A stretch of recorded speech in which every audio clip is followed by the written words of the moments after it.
for joining us for tonight's show. My name is Keiko Agena, and I am one of the new members of Impro Theater Main Company. Now, we recognize the immense challenges that artists and theater companies are still facing in the light of the pandemic.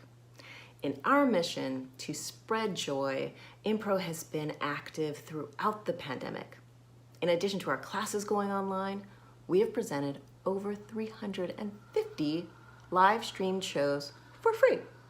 So I'm here, you guessed it, to ask for your support in our mission. Now, when you support Impro, you are helping us to offset those costs, to expand our programming, to strengthen our community, and to spread joy. And you're not only helping the performances, you're also helping the school, which is a vital, safe, welcoming place for artists of all levels and backgrounds.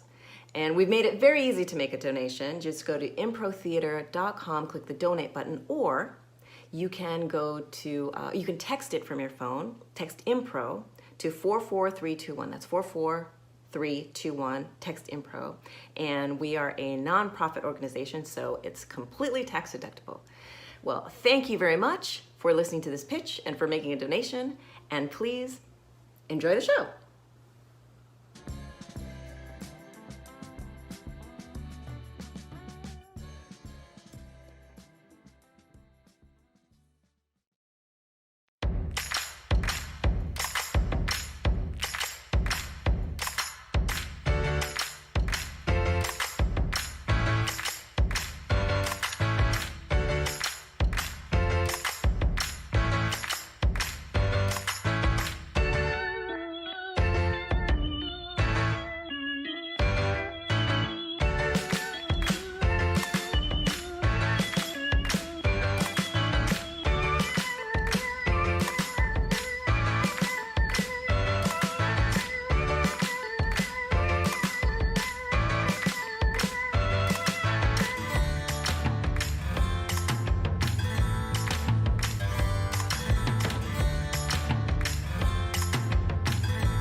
Impro Theater and the cast and crew of this online performance would like to take this time to honor the indigenous peoples of the ancestral and unceded homelands we each inhabit, and to consider the legacy of colonization and its far-reaching effects.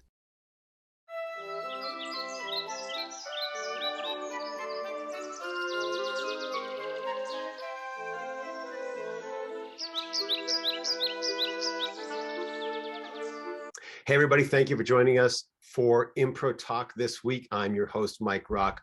Our guest is an actor, a writer, a singer, a woodworker, and an all-around great guy. Please welcome Randy Thompson to Impro Talk. Randy, thank you so Hey, much for being here. thank you for having me. I love the story of your amazing shirt. For those people who are watching, um, if you're just listening, it's a fantastic shirt. Thank But you. if you're watching, you can see Randy's great shirt. Will you tell a little bit of that story? Yeah, just that I bought this shirt when I was my wife and I took a vacation to Palm Springs away from our kids, and we were feeling very like summery and free. So I bought a series of loud, pretty shirts, and this one I really love. It looks like flowers and explosions, and It so does. I wore it to a commercial audition. And the casting director, right before we started, was like, "Oh, I want to tell you about your shirt." He said something about the shirt. He's like, "Oh, I love that shirt. Actually, let me let you go, and then I'm going to tell you something after we're done." So we did our whole scene and we finished, and he was like, "Okay, everybody go." And he's like, "Randy, let me talk to you real quick." And he's like, "Yeah, that shirt is batshit crazy to wear to a commercial audition. It's so loud and bright, but you're such a grounded actor that you really pull it off, and it plays nicely off of like what you do." And I was just like, I want to take that compliment. I love that you said that I'm a grounded actor and I like make the shirt work, but like you did include the phrase batshit crazy to wear to an Yeah, audition. So yeah. that felt it felt like a lot. Yeah. I love it. I mean, it's a great shirt. It's very happy. Thank you. And you probably have dealt with this for many years as I've you sometimes you walk into an audition for a commercial audition, Yeah. and the idea is to wear something that suggests the role, Right. and Right. like and you'll walk into an audition and there'll be somebody like in a panda suit and somebody in a Yes. firefighter's outfit, and Yeah. somebody with a hazmat suit on or whatever, and you're like, well, I hope t-shirt and jeans works for today Right. because that's what I'm wearing. Right. Well, I'm at a point too where I had because I've been auditioning commercially for around 10 years. And when I first got here, everyone was like, buy the blue Honda shirt, buy the blue Best Buy shirt, buy the red Staples polo. There were like all these kind of uniform shirts that you had to own, a lab coat and those type of things. And I hated the idea of that, but I was just like, I'll play the game. Great. So I got all of that. And then maybe it was a few years ago, it was maybe like 4 or 5 years ago. I went to an audition for it was for Honda, and they wanted the like light blue help the Honda guys shirt. And I didn't have one. I lost it or didn't have it, but I wore a polo shirt. And the associate who was kind of running the room, checking people in and everything, I came in and she was like, "Is that what you have to wear today?" And I was like, "Yeah, sorry, this is a polo shirt." So it said polo shirt, and she's like, "So you don't have a blue polo shirt?" And I was like, "No." And she goes, "Okay, I'll check if they'll see you." And I just got so mad. And I know like I've come to understand that the game is the game and you choose to either participate in it or not, and that's your choice.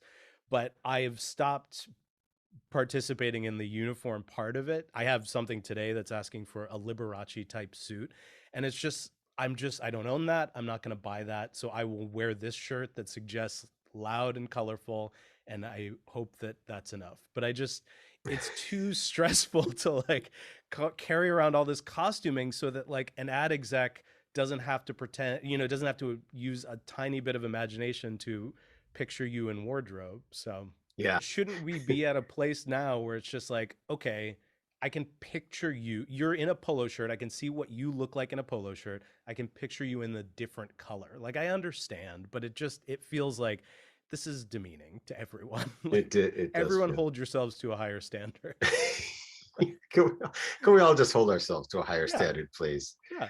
Uh, yeah, and I mean, I don't even know if you could get to the Liberace Museum in time to rent one of his Not full by 3 o'clock. rhinestone. I got to be at 200 South in 2.5 Yeah, hours. yeah, and I think the Liberace Museum is in Milwaukee, so I Oh, don't think yeah. you have a chance. Yeah. Speaking of the Midwest, Yeah, you hail from the Buckeye State. I do. Are you, Tell, you're a Wisconsinite? Is that right? I am. Wow, Yeah. what a good memory. Um, It's in your A's. I can see it in your A's. My eyes? No, your A's. No, no, no, no. You know. Um, tell me about growing up in Ohio. Are you Yeah. what are you from Cincinnati? I don't No, remember I'm what. from near Cleveland, but I say that very generously because I'm from Amish heavy town in farm country, northeast Ohio. So right between Cleveland and Youngstown, there's this huge stretch of just farmland, and that's where I grew up. So super small town. I think we had 2,500 people or so in our That is a town. small town, sure. Yeah, tiny high school. My graduating class was like 98 people, so it was very very small. And I knew quickly that I wanted to leave. I liked it a lot. I had a lot of close friends. I'm still friends with a lot of people from my hometown, and my parents still live there in the house I grew up in. But I just it wasn't I knew it wasn't my place, and I knew I wanted to get to I really wanted to be in a city I knew, and I wanted to get to a place where I could meet new other kinds of people. I mean, it was like I joke about, and it's not even really a joke, but I didn't meet a Jewish person until I was living in New York for college. It's like Wow. that was as homogenous as it was there. It was like largely Protestant. There were like 5% Catholics, and that was about as diverse as it got. So it was pretty obviously an overwhelmingly white, high school experience and growing up experience. My brother and I, and then there were maybe like two other, I think, families that had non-white kids, and that was really it. So yeah, it's I like going back. It still feels weird. It doesn't feel like home. I as soon as I left, it kind of um I felt more at home around a more diverse population Sure, and of course.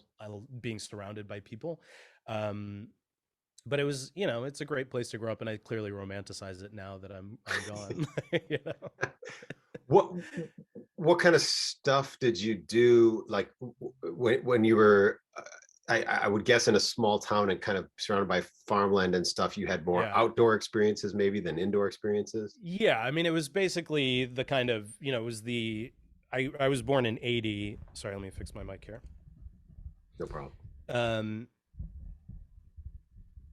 so it was kind of the classic, leaving in the morning and just mom saying like get out of the house and come back by dinner time, and then we would just go in the woods and figure something out, ride bikes around and there was like three main areas in our town. It was like the cemetery, the woods, and the other woods, and it's like at one we were in one of those places all the time, and just making shit up. I mean, we would go just like exploring and hiking, as it were, but as kids we just called it messing around in the woods, basically. So it's kind of Stranger Things kids on bikes. Exactly that. The Yeah. exact same experience. Yeah. Yeah. Aliens and all. Yeah. And were there artistic and creative endeavors beyond just normal kid stuff? Did you watch movies and think like, oh man, that seems like something I want to do? It's funny. I was trying to think about this coming in here today, because for me, I didn't really conceive of this as being anything I could pursue for real until maybe junior or senior year of high school.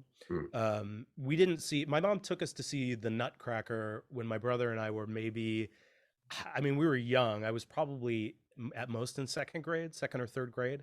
And she said that my brother and I were just totally enwrapped the entire time. Just, it was in this big, I think in the Palace Theater in Ohio, but in Cleveland, but beautiful, kind of ornate classic theater. And she said I was just transfixed the whole time. And then the show finished and she was just, feeling the high of like apparent success. And she was asking us what we thought. And I was like, I feel like if you shot that chandelier, it would fall on all those people in the front row. She was like basically just plotting a mass murder the entire time. So we didn't go to plays much after that. But Oh my I God. think, yeah, I think I went to see a production of The Secret Garden when I want to say I was in 5th or 6th grade, and a friend of mine had tickets, and his parents told him he could take a friend, and so we went out to dinner at this Italian restaurant beforehand, and I like gorged I remember this very distinctly. I gorged myself on chicken parm and spaghetti, and then we went to see this production, and I had no idea what to expect. I knew we were going to see a play, and that's all it was.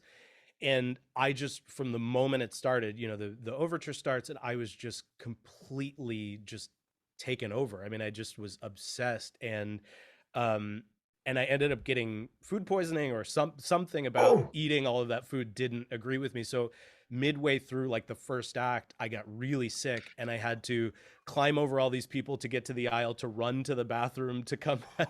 And I remember being in the bathroom, and I was like super sick, and I was like, washing up in the sink and then running back into the theater to get to not miss as much as I could. And his parents kept saying, like, do you want to go? Clearly something's up. And I was like, no, no, no, I'm fine. I'm fine.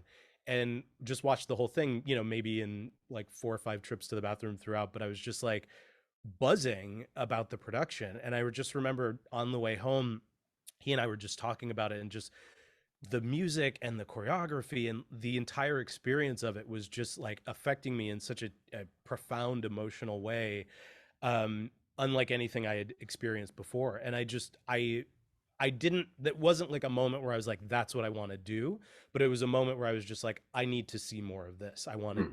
this needs to be more in my life in some way. um so that was kind of the first exposure to major theater. It was like a national tour, so it was, high production value and all of that. And then there wasn't really I mean, we did school plays, like little things in elementary school and middle school, but until I got into high school, where we started doing real productions, like we did a fall play and a spring musical, that's when I really started to try at it, to really like put some effort into it, and um yeah, and really start to kind of identify more as somebody who was that thing. It just it at my school anyway, it was like doing the musical was kind of the same social level as playing a sport. Like a lot of people who weren't really artistically inclined did it as like a social event, and so that was really popular, and everybody did it. And so I did it freshman and sophomore year, and then junior year I was cast as the lead, and that was the first kind of like thing that clicked, where I had the audition, I got that role, and it just hit me all of a sudden of just like, oh, this is actually, I'm gonna have to do this thing. I'm gonna be by myself singing on stage. That's gonna be interesting. And working with our choir director who directed the musicals, it was right as I was starting to look at colleges and all of that, and he was the first person to really say, you should consider studying this, because you have the ability, you have some kind of talent that you could actually make this a career. And that was truly the first time it occurred to me as like a career pursuit that could be possible. um What, just what was Yeah. what was his name? Dave Thomas. Dave Thomas. Yeah. And what was that show? That was A Wonderful Life, which is a musical adaptation of the It's a Wonderful Life. Yeah. And exact same story, everything is exactly the same except there's singing in it. And I played George Bailey. And I remember we, the year before I had auditioned and put a little bit of, I got sheet music and listened to the song a couple times, but never practiced singing it in public. We had to audition in front of everyone who was auditioning. So you went in the choir room, and every single person was sitting in there, and you sang in front of them. And I was singing Billy Joel's River of Dreams, which is kind of a hard song to sing. And I hadn't practiced it at all. And I just bombed so hard. I fell flat on my face. It was so embarrassing. And I remember like making eye contact with like one of the like junior or senior girls, and she was just kind of like giggling.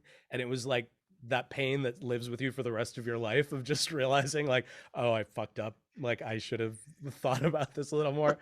So I got some role that was like a ridiculous role in that year. But then the next year I really tried and went after it, and got cast as this lead. And so I did that production, and I remember my friend Jen, who's my closest friend in high school, and I, knew her family really well. I would go over to their house all the time, and her grandfather came.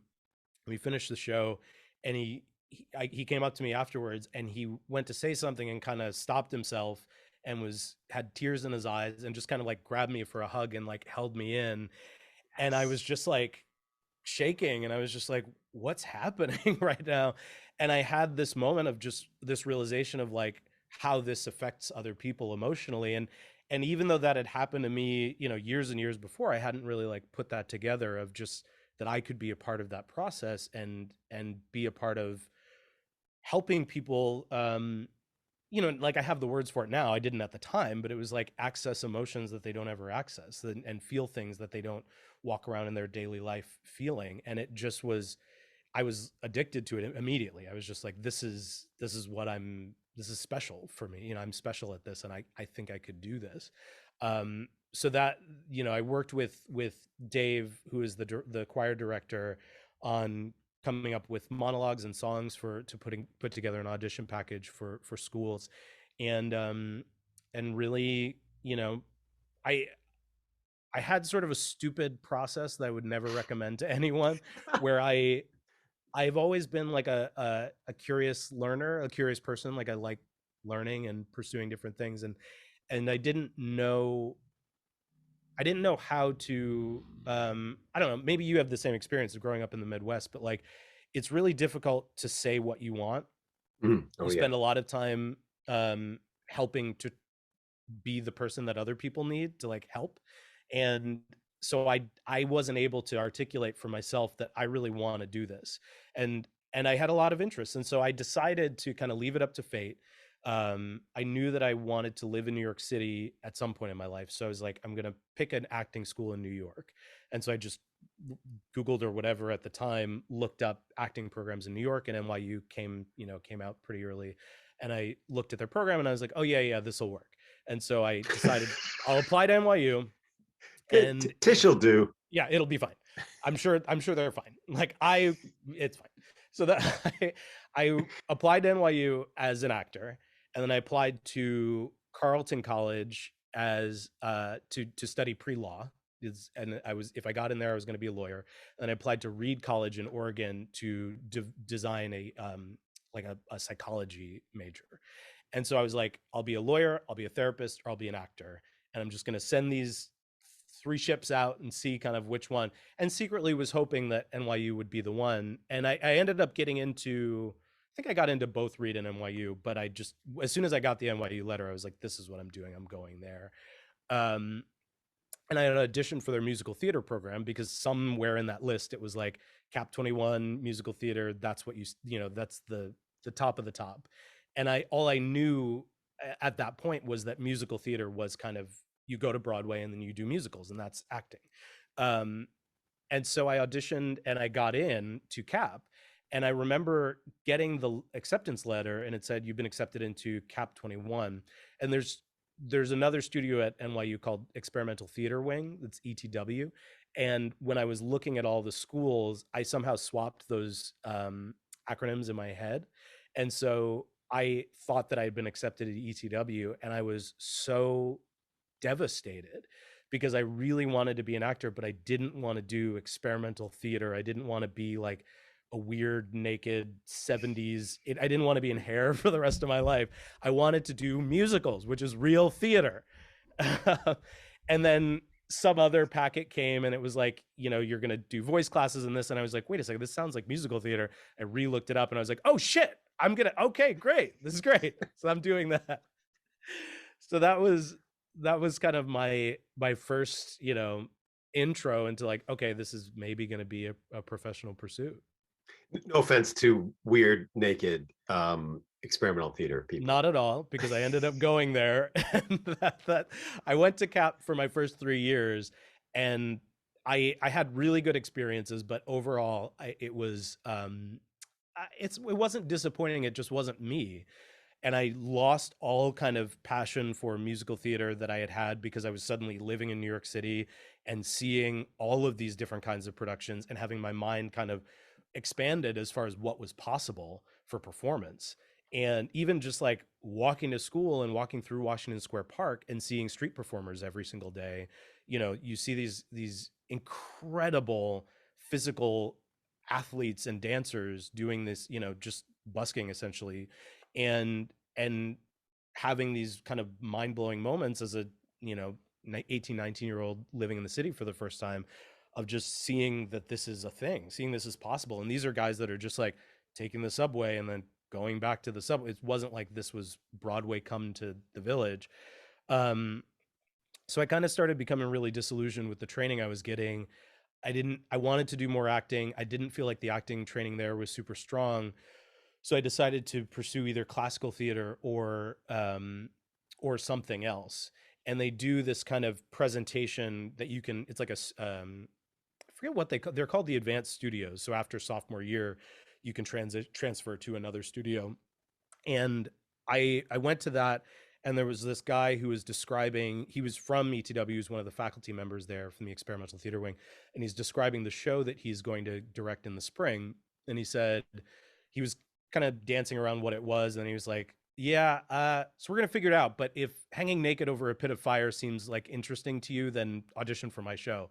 And I was like, yeah, that sounds interesting to me. I want to audition for that. And so I auditioned for it and got into the experimental theater wing, and then ended up working with him. His name's Dan Safer, and ended up forming a decade long relationship with him and his theater company, doing specifically dance theater and experimental theater around New York City. And that was kind of one of the best things that I could have ever done for myself as far as my artistry, because it took, the thing about, I would say, about experimental theater wings training, it's all based around the work of Yurtsi Grotowski. Like physical theater is kind of their thing. And the thing I will say about them is that almost to a person, the faculty there is dedicated to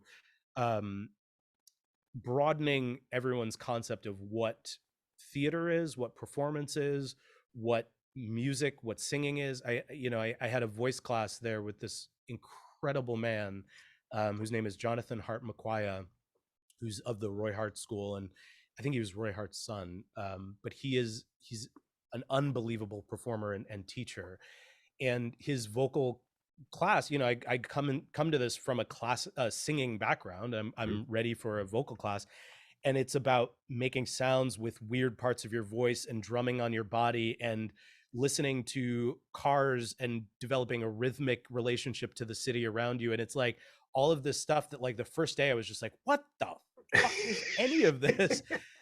And we had to do these voice projects where we created soundscapes essentially, and it was just unreal training. I mean, it just completely flattened and spread out everything that I knew to be theater, which, coming from musical theater training, it's so rigid. It's basically, you take ballet, you take jazz, you take tap, you do voice, you do, maybe have a pop class, but you're doing classical musical theater voice. It's all very like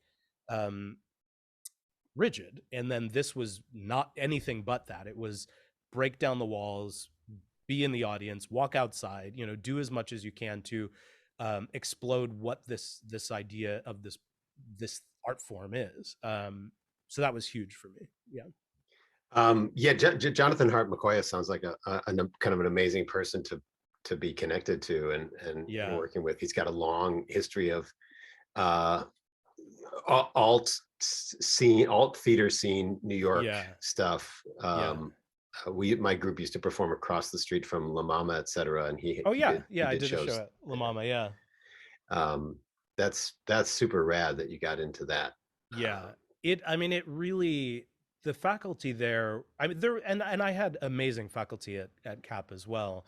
And some really, my very first acting teacher there was this guy named Doug Mostyn, who was a member of the Actors Studio, who has since passed, but was just such a lovely, warm, welcoming human, and created this space that you really felt like you could risk there. And that teaching 18-year-olds how to be vulnerable, I think, is maybe one of the best things you could possibly do as an acting teacher, and he did do that for us. So but the faculty at ETW too, it's all of these people who have just like helped to invent, Richard Schechner, and like people who were on the forefront of creating what avant-garde theater was in the, New York in the 60s and 70s, and just being able to learn from those people every day. It was just, it was mind-blowing.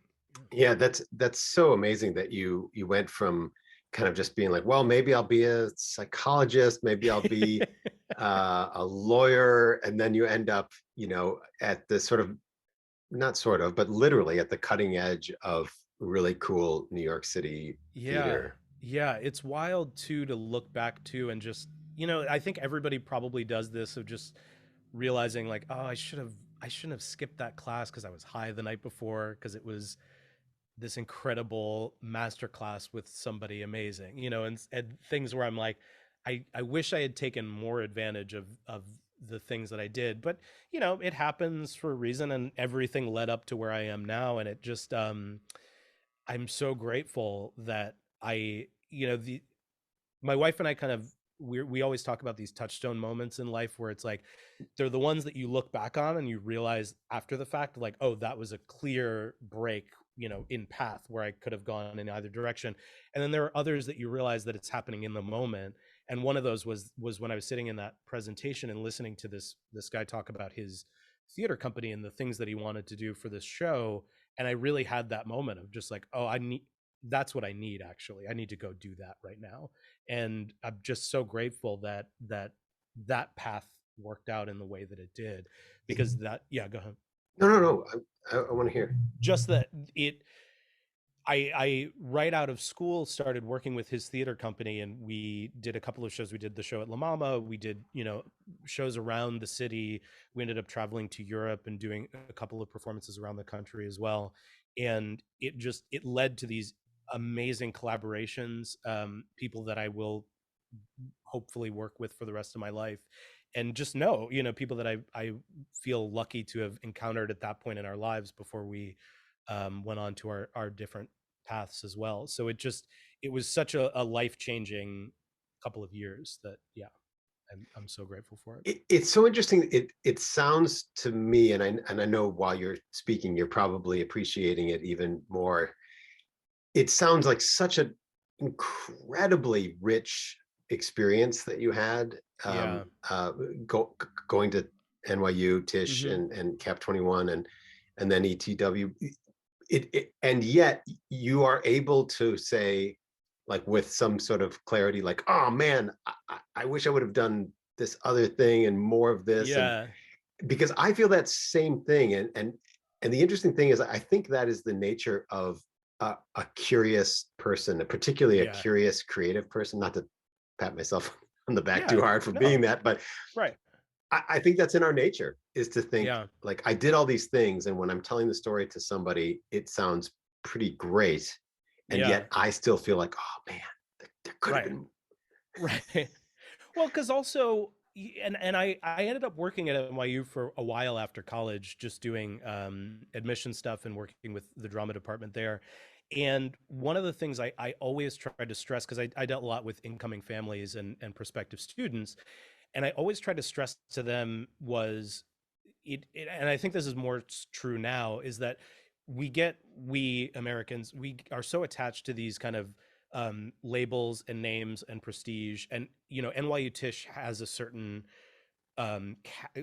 cachet with it. It's like Yale School of Drama, Juilliard. Like, there are these kind of major brands that people know, that it's just like, oh, that must be the place to go. And I think obviously they've earned those reputations for a reason, but I think it is so much more, the things that have affected me so much more clearly through my life, rather than my training necessarily, are the exact people that I met and connected to and collaborated with, which obviously you can never know until you're there and experiencing it. And so, I would say to some of the parents, if your son or daughter isn't ready to move to New York City and live in New York City by themselves, they will fall on their face and burn out here.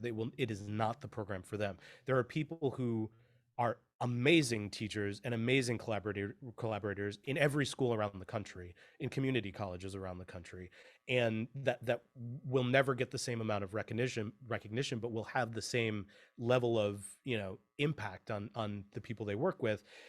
And so for me, I think one of those things is looking back and realizing how much was coming from a very small town, a very my I didn't have a super strict upbringing, but my mom was a principal and my dad was a cop, so there was a level of structure involved in our household, and then thrown into New York City where I'm walking everywhere and I have access to everything in the world, every kind of person in the world, every kind of substance in the world.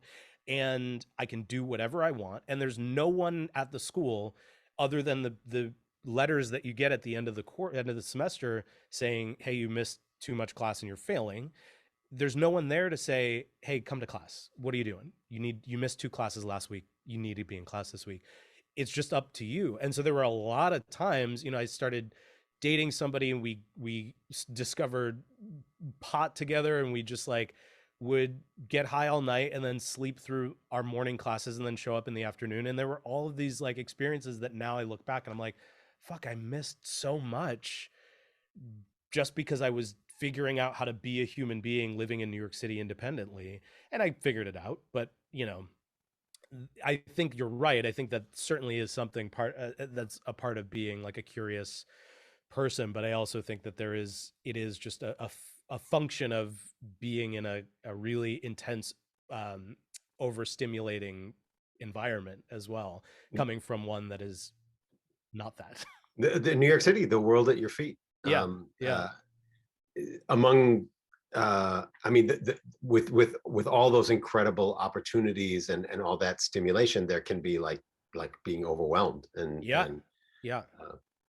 And just, I mean, I found this out more later once I kind of after sophomore year, I started living on my own, paying my own rent. My parents were still helping me with school, but I had to take a job and start to contribute more to everything, and that is when things started to shift for me as far as you need to work so hard to exist in that city, that I think that finding time for artistic pursuits beyond just survival is so much more difficult. And I think that's partially why it breeds this kind of hustle in most of the people who stay there, because you don't have time to do anything else. You have to work enough that you can eat and pay your rent and live. And then with whatever sliver of time you have left, that's where you fit everything else in.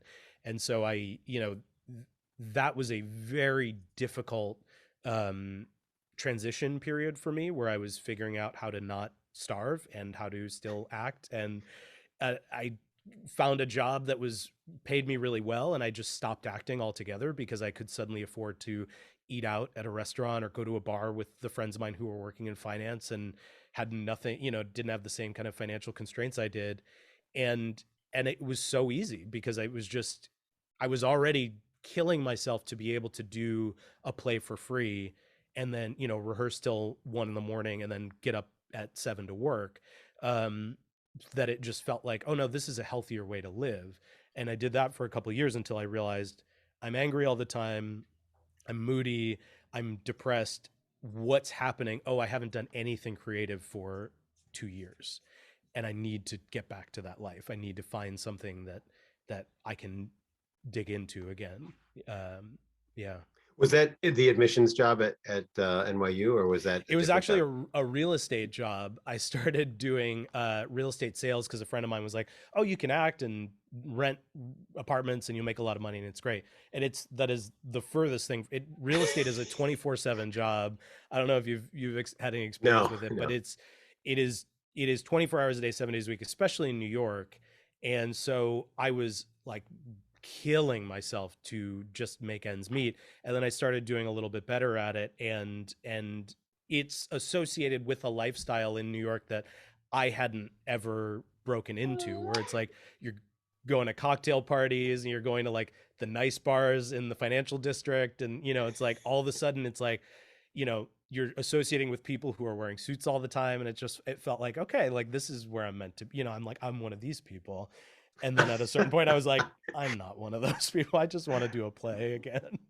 Man, that must have been very seductive, Yeah. Eating at nice restaurants and going to parties and all that sort of stuff. Yeah. I think if you've lived in New York, for me, when I lived in New York, you are always next to people who are living the highest tier of lifestyle in the world, the richest of the rich, and it's all right there. If you want to go to that restaurant and you can afford it, it is literally this 2 doors down from the pizza place that you get your food at all the time. Yeah. So it's like there was always this kind of outside looking in mentality, and when I walked through those doors for the first time, it was just like, oh shit, like I could definitely get used to this. It's like you're going to these like real estate parties and people are quiet and like getting quietly drunk and not like throwing up everywhere. And I was just like, this is nice. Like, Oh, this cheese and bar crackers. doesn't smell like vomit. Like, Oh. this is good.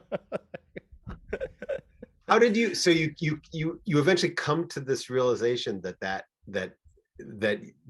is coming at the cost of being an artist. How did that Yeah. transition happen? The job at NYU came about. A friend of mine knew that it was this opening for basically like a secretary's job, but that, at least at the time, was a union part of it was part of the auto workers union, weirdly, but all of the administrative staff at New York University was unionized. And so base salary for like an entry level secretary was like $55,000 a year plus benefits and all of this. And so that was, not much below what I was making in real estate. It wasn't like crushing it. It's like I wasn't like, the top of agents in my company. But so it seemed so much more sane. It was like a 9 to 5 position that I could leave when I leave, and I don't have to be on my phone all night and on the weekends. And I really wanted to get back into doing theater. And so I thought, okay, I can do that job. I can do rehearsals at night. I can do performances at night. That's going to be the shift for me. And so I did do that, and that worked out fine for a little while. And then I'm trying to remember the timing. Essentially, I had had another stopping point where I was just like, I don't want to be an actor. This isn't going to work for me anymore. I think it was part and parcel of the just still working very hard to exist in New York. Like, even with this 9 to 5 job, it's like you're working, and then at the end of the day you're tired and all the stuff that comes with it.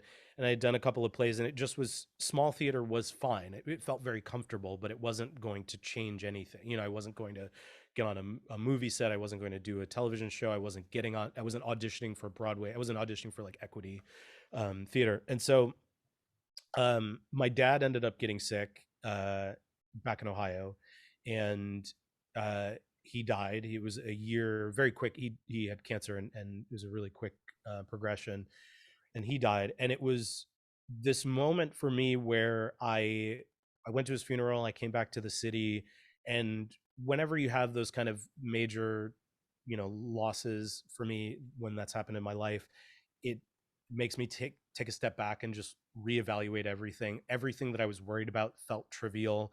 Everything that I was working towards felt trivial. And I was just like, we do not have time to fuck around anymore. It's like my dad was a pretty unhealthy guy. He was like a smoker and stuff, but he was like an elite athlete his whole life, well into his 40s and later. And he was somebody that I always kind of held up as this, I'm going to be like that, I'm going to be super in shape for the rest of my life. And then he had back pain. He thought he just pulled his back because he was like running or something like that.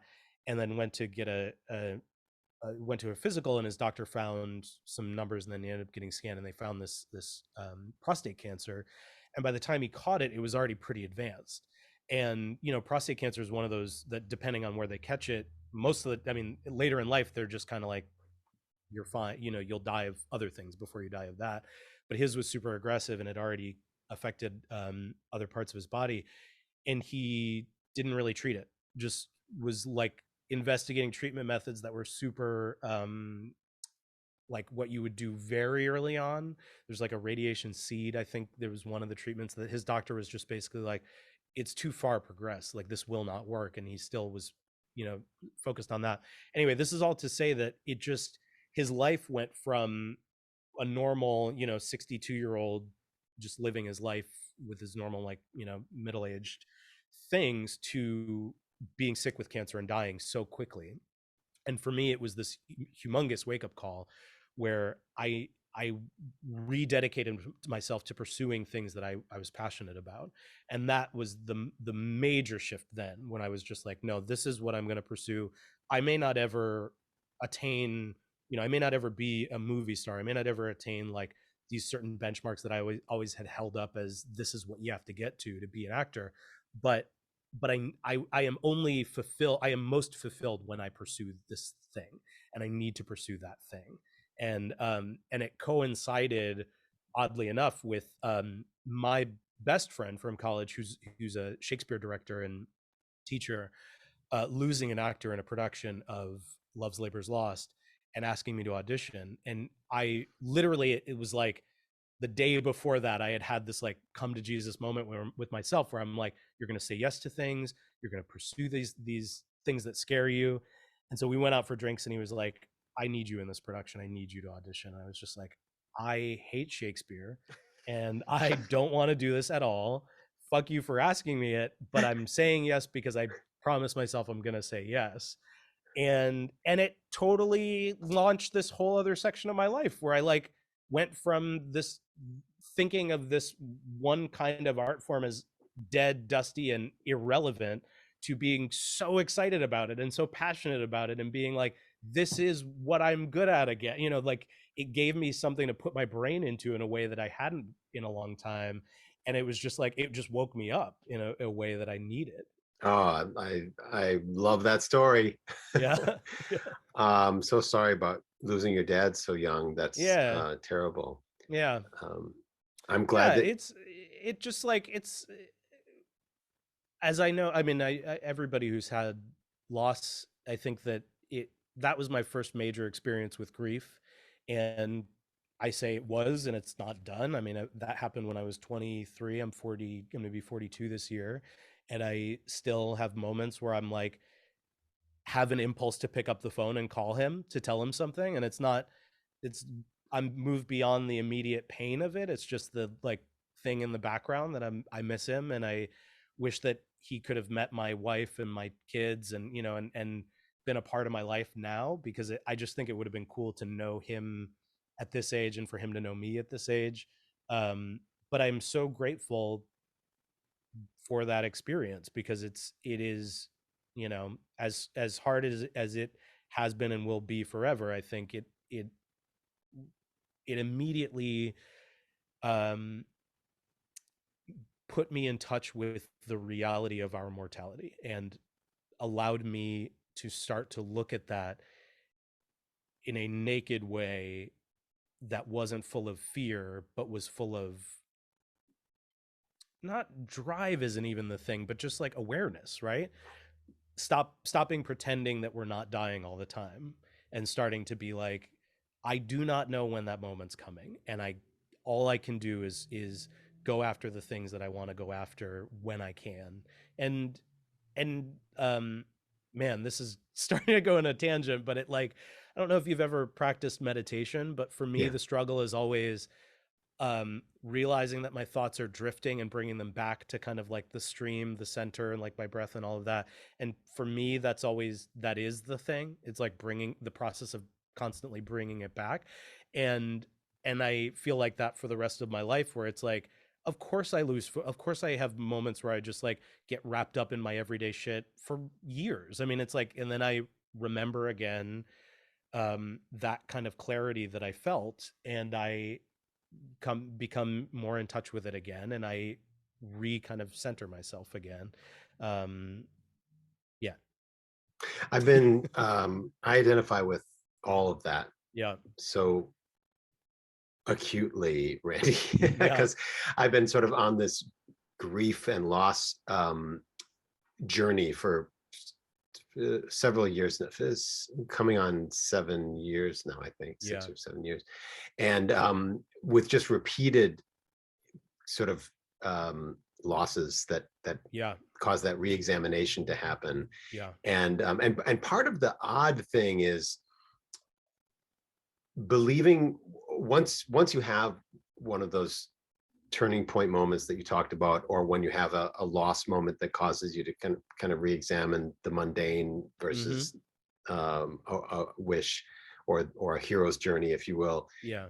Once you have one of those moments, you think, oh, I've learned that lesson, Yeah. and it's onward from here. Yeah.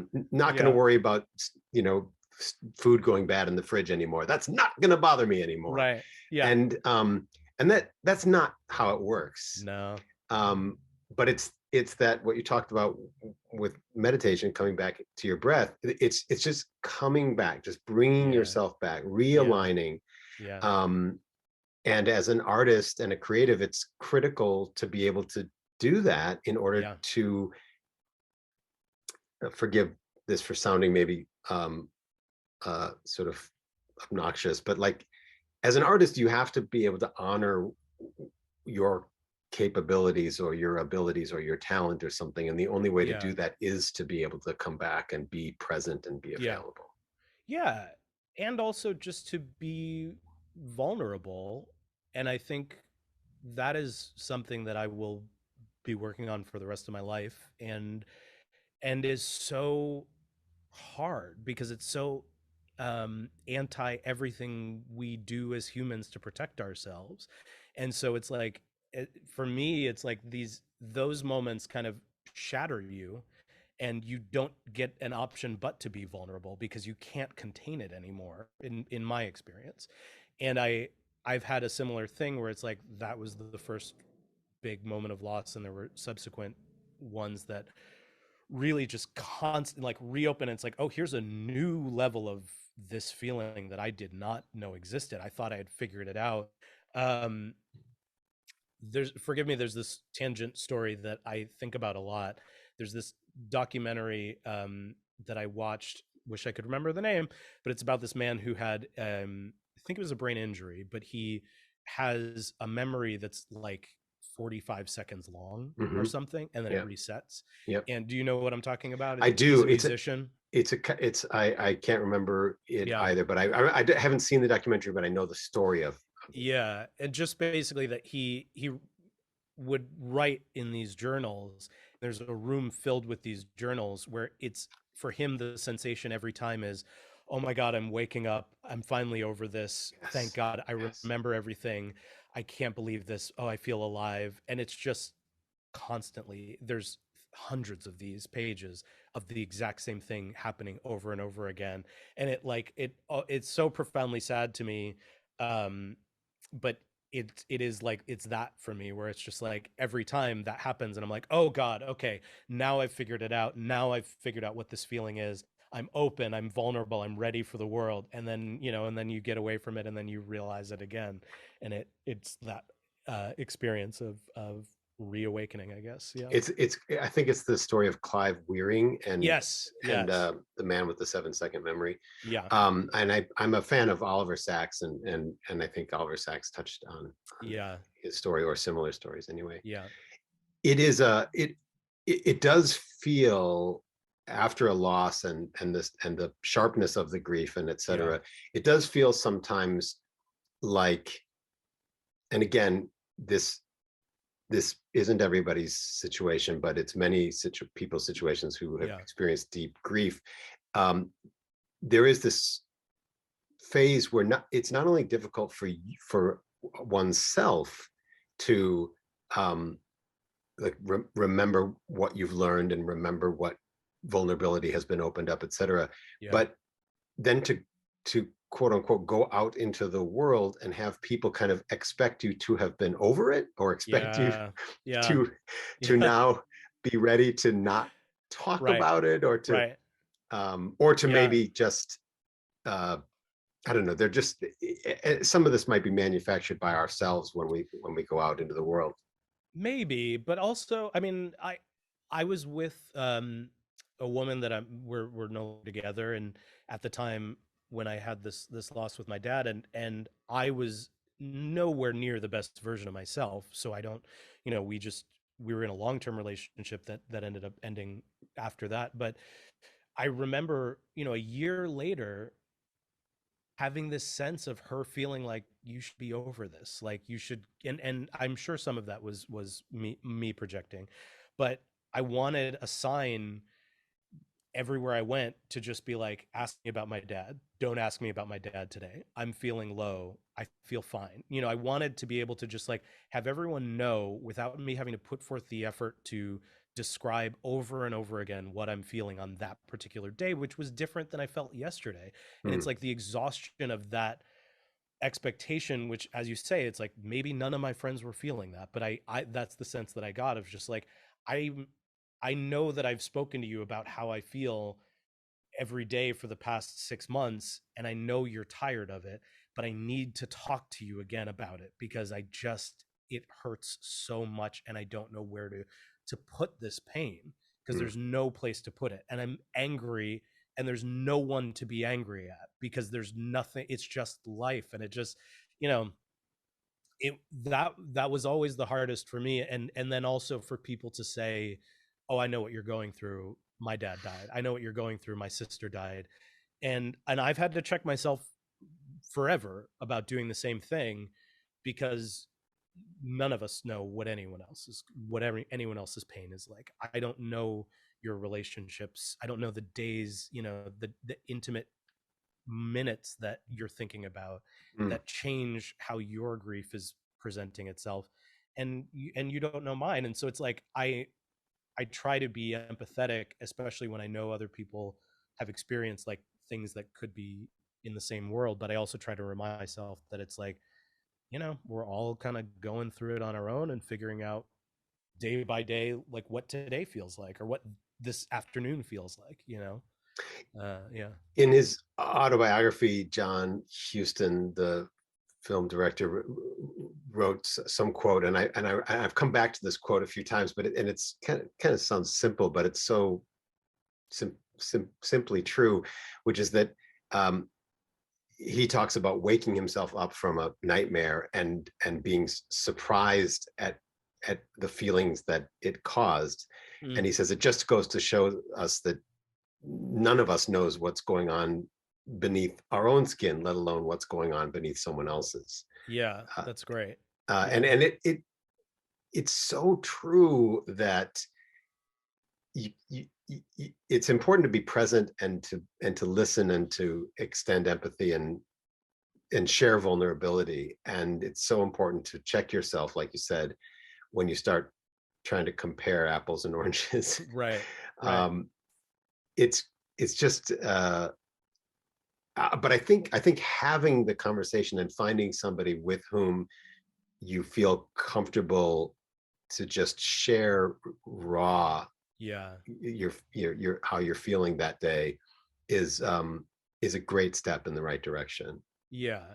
And I think for me too, it has helped me grow so much as an actor, performer, whatever, because um, I was very practiced at holding on to emotion and giving you a version of what that looks like in a controlled way. Mm. I had developed, as I'm sure every actor does, a toolkit of bullshit that is so effective, and you know, it's just, and gets you by, and then you are confronted at some point with a teacher or a something that challenges that, and you realize what's happening. And I in Grotowski work, I'm going to butcher it, so anyone who knows what this is, just ignore the next 2 minutes. But there's this practice called plastiques where you're basically assuming physical forms. And one of the things that my teacher, his name was Stephen Wong, worked on with us is starting to create a river of energy in yourself and a river of emotion in yourself that you're accessing to create, to allow this to flow into these physical forms, and then letting that go and still feeling that river moving through you. And I've always imagined this kind of water rushing through me as like an emotional life, and allowing that to open up and spill where it spills has been like a key part of that. And part of that is just being vulnerable, talking about things that are hard, opening up and to people, and to myself too, you know, to really like challenge myself to not go back to that old kind of you know, the bullshit toolkit, I guess. It too. I love that imagery of the Yeah. water flowing. I mean, Bruce Lee said, "Be like water." Yeah. Right. Um, Right. it's this access is really the key to a lot of Yeah. authentic acting is, Yeah. access to, and I guess when people say, when as teachers, when we say vulnerability, and um, we're talking about accessing emotional states Right. that society would seem that we would better keep very much in check. Yeah. Yeah. Uh, And we are, as humans, so practiced in keeping those things in check. It's like I think Ptolemy talked about Ptolemy Slocum, who we both know through Nerdist School, um, talked about being in middle school and the first time that you like kind of laugh in a real big way, and somebody like makes fun of you about that laugh, and you create this mental file of like, okay, I can't laugh like that anymore. I have to protect myself. It's like, and you create these layers of armor to shield yourself from the world. And we're constantly doing that. All of us are doing that. You have to behave in a certain way. You have to be polite. You have to, it's like, and there's clearly societal benefits to that as well. I don't think everybody should walk around being an asshole just because they feel the impulse to be an asshole that day. But it is harmful to accessing vulnerability, because we all, actors and non-actors, have gotten real good at that. And I think that sometimes, in my experience, when I've like worked in a day job and excelled at, when I first moved out to California, I worked in insurance, and I was asked to like give a presentation for like part of this like, team building day thing. And the department head took me in for a meeting after that. It was just like, you have a real future here. You could do some really great things. And it was because I could speak in public and be a normal human.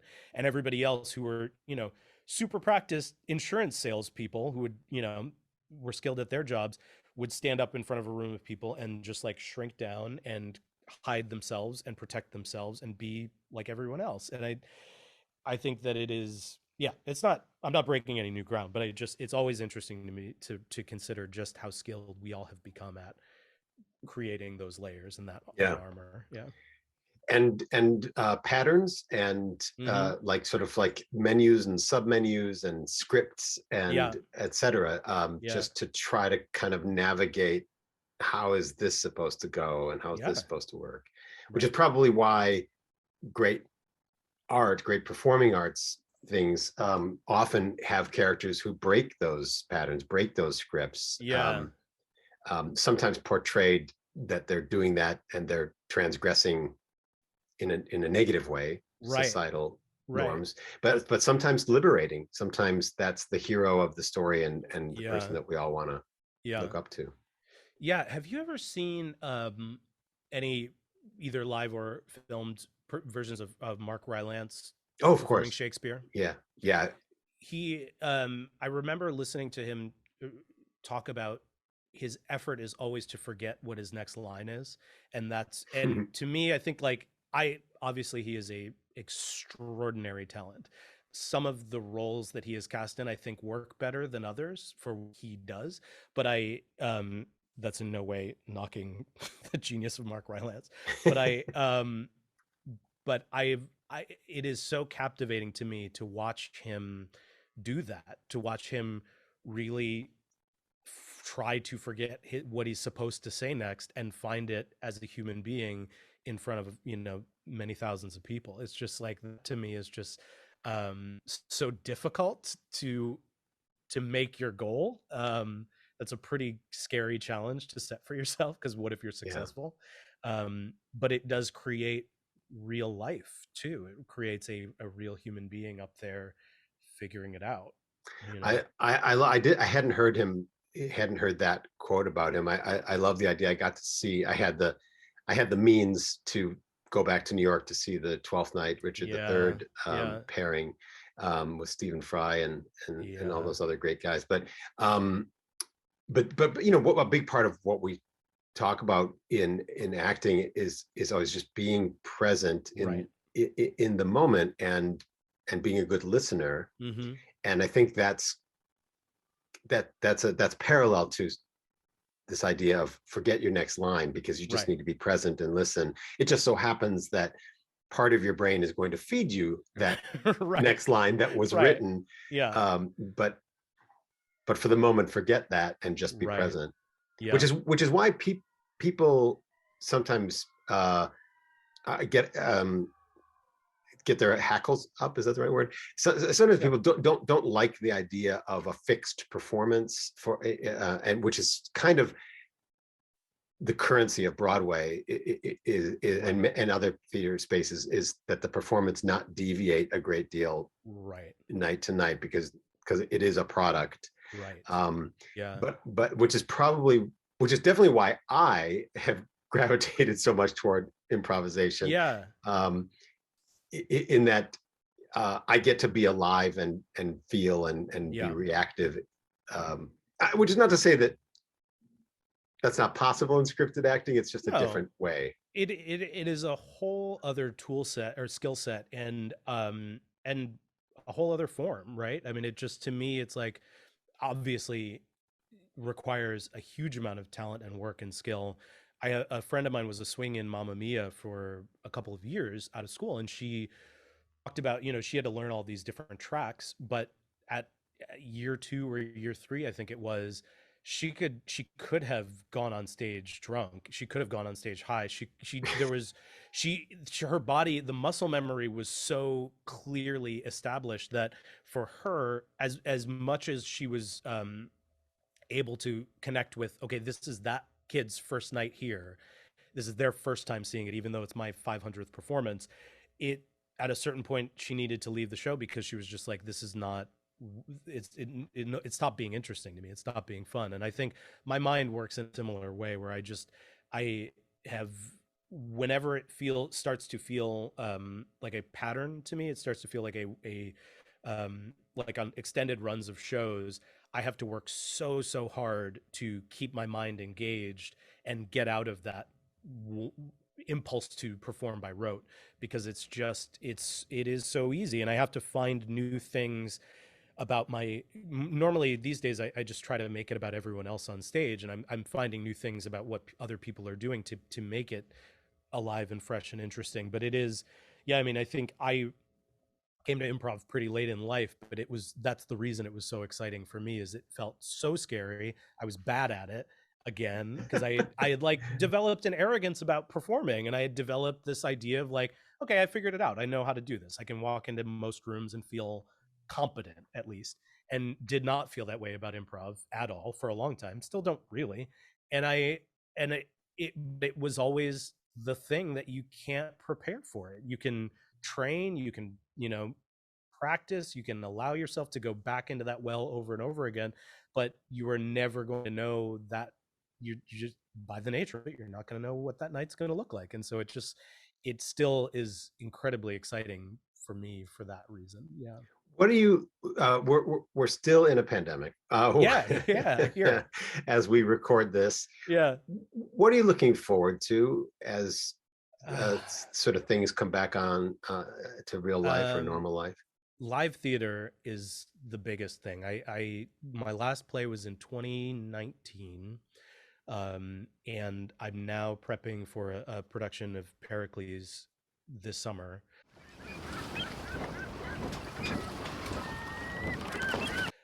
That starts rehearsal in June, and will run through the summer. And it's an outdoor Shakespeare, which is, I've done a couple of times, but this is going to be a new animal. And it's in this it's at the New Swan Shakespeare Festival in Orange County, and they built a replica of the Swan Theater, Shakespeare's Swan, which was essentially a bird's nest. There was this super tight cylinder that went really high, and everybody is really close. It's an amazing space. If you have a chance, please come. But it no matter where you are, around 6 to 8 to 10 feet away from Wow. the nearest audience member. So it's real tight and real intimate. And I've been missing the communication. I think that I've been Yeah. doing a ton of commercial work and film and TV work and voiceover work, through the pandemic. That's been kind of my focus, and I miss the give and take. I miss the real communication. I miss the immediate exchange of the audience's responses and non-responses, and it it is, it's like that is one of those things that no matter what, like we said, even after the show has been kind of polished and the form is placed, the audience is always going to have a little bit of a differing effect. There's always an improv relationship with the Sure. audience. So that is something I think that I can't wait to get back to. I didn't even see play. The last play that I saw was in March of 2020. Then I saw no live performance until just about a month ago. I saw a show down at South Coast Rep, and even just walking back into a theater, it was actually, no, sorry, I did one reading of a new play that was being worked on that opens with a song that they had the woman who was reading that role rehearse and sing for the reading. And it was just actors and the writers in a room in this black box theater at Circle X that I've worked at a couple of times.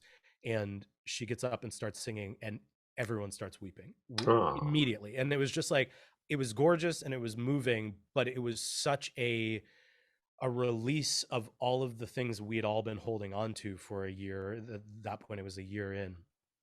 And so I'm real desperate to get back to being in a room with humans and just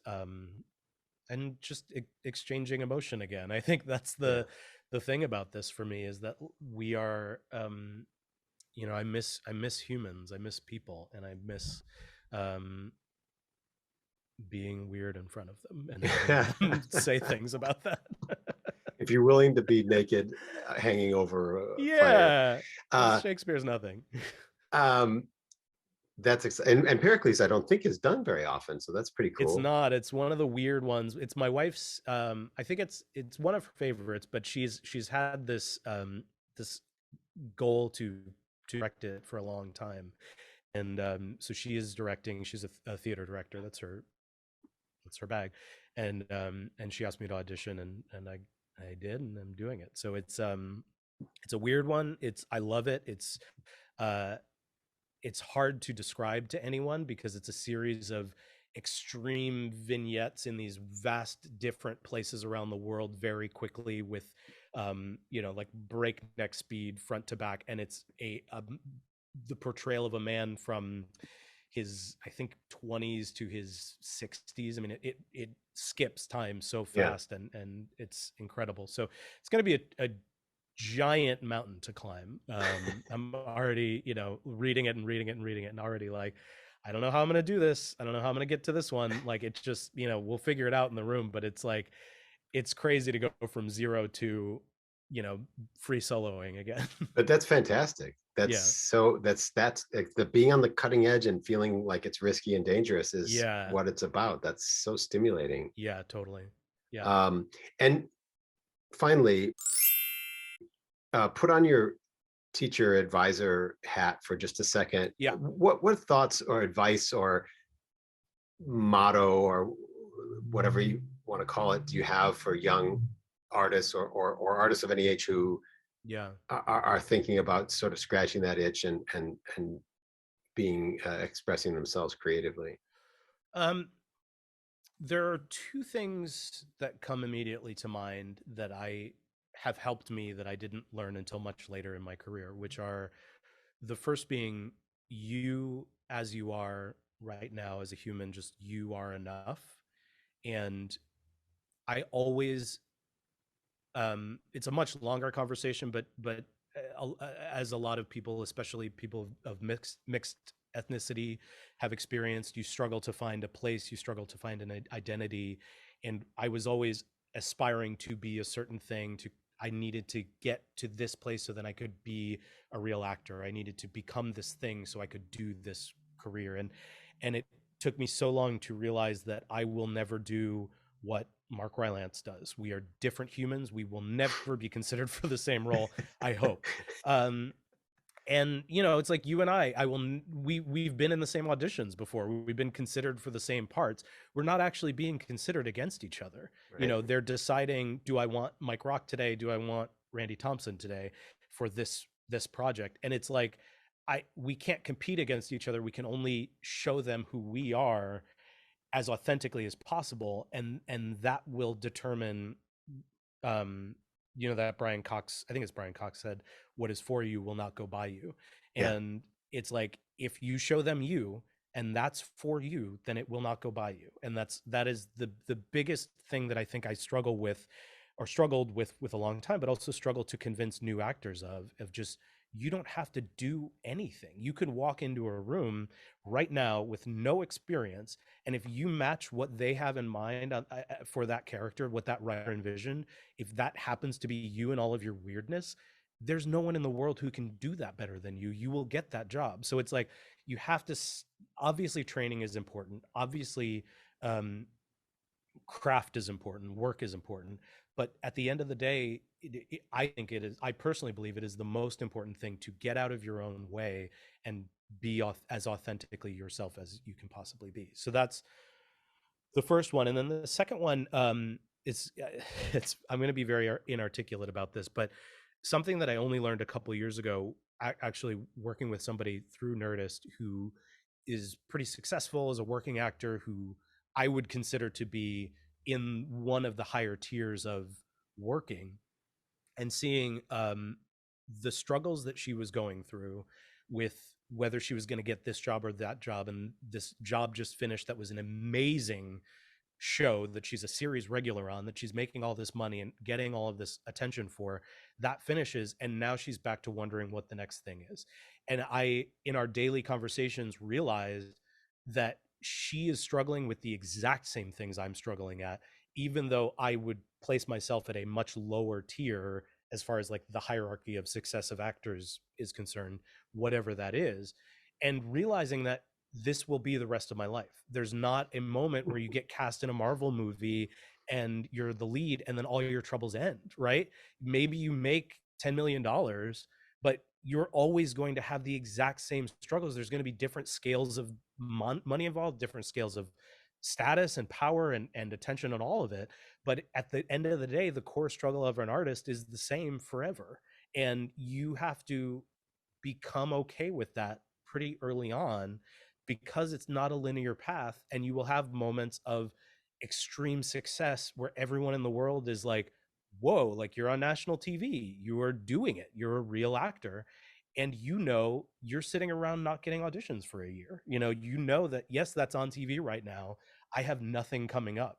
You're going to miss me for the next year and a half because I know that there's no projects on the horizon. And it's just like, and I think, for me, I have had to embrace that as a key part of this career.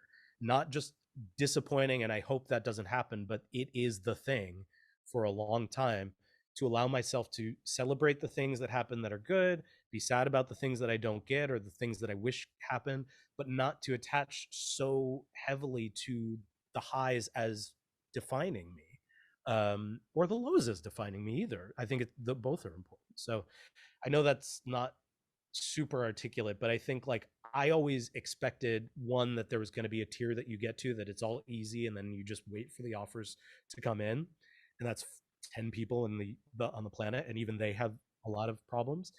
And I also, and I envisioned it as a linear path, that it's like, okay, now I booked a national commercial, now I'm going to book a series regular, now I booked a series regular, now I'm going to have a lead, now I'm going to be in a film. It's like, and it doesn't happen for anybody, or if it does, it's happenstance. It's just not how the game works.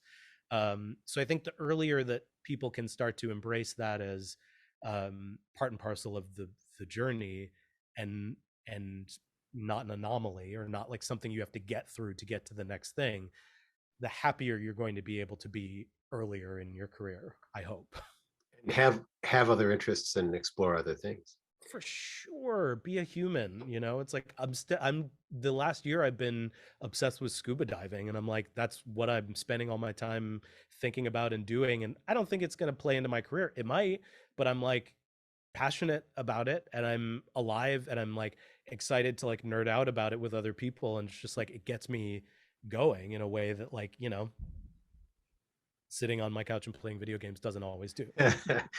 Pericles, Prince of Tyre is at the New Swan Shakespeare, newswanshakespeare.com.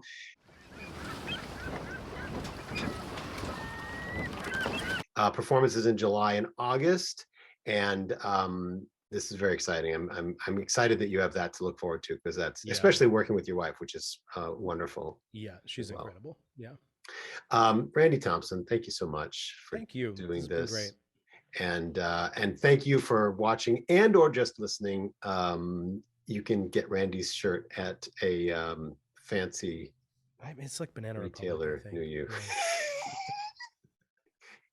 See you next time, everybody. It's still fancy. It's still fancy. Listen, you're overdressed for this show. Thanks, everybody. See you next time.